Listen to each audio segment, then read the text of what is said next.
დღეს გიზიარებთ ჩიზქეიქის რეცეპტს, რომელიც ნამდვილად გაგაოცებთ თავისი გამორჩეული გემოთი.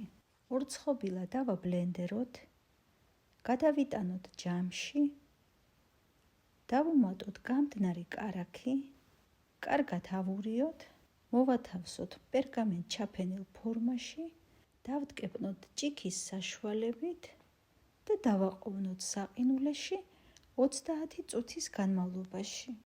ჟელატინს დავუმატოთ გადადუღებული გრილი წყალი, მოვურიოთ და გავაჩეროთ იქამდე, სანამ მასა არ გამკვრივდება.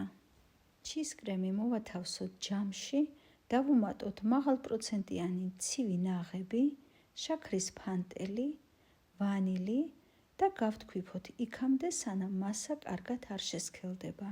შესქელებულ მასას დავუმატოთ ორთქლის აბაზანაზე ან მიკროტალღურში გამხვალი ჟელატინი. კარგად მოვურიოთ, დავუმატოთ წვრილად დაჭრილი ბანანი და გადავიტანოთ ფორმაში.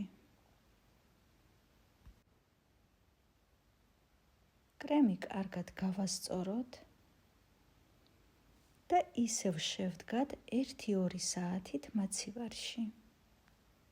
შოკოლადის ღილებს დავუმატოთ ნაღები, შოკოლადის ფილა და გავადნოთ მიკროტალღურ ღუმელში ან ორთქლის აბაზანაზე. მოვასხათ მაცივარში გამოვლილ ჩიზქეიქს და ისევ შევდგათ მაცივარში 4-5 საათით სტაბილიზაციისთვის. მოამზადეთ და გემრიელად მიირთვით. ვისაც ნებისყოფა არ ყოფნით მსგავსი დესერტების მოსამზადებლად, არ შეწუხდეთ და როგორც ამბობთ ხოლმე, შეიძინეთ მზა მდგომარეობაში.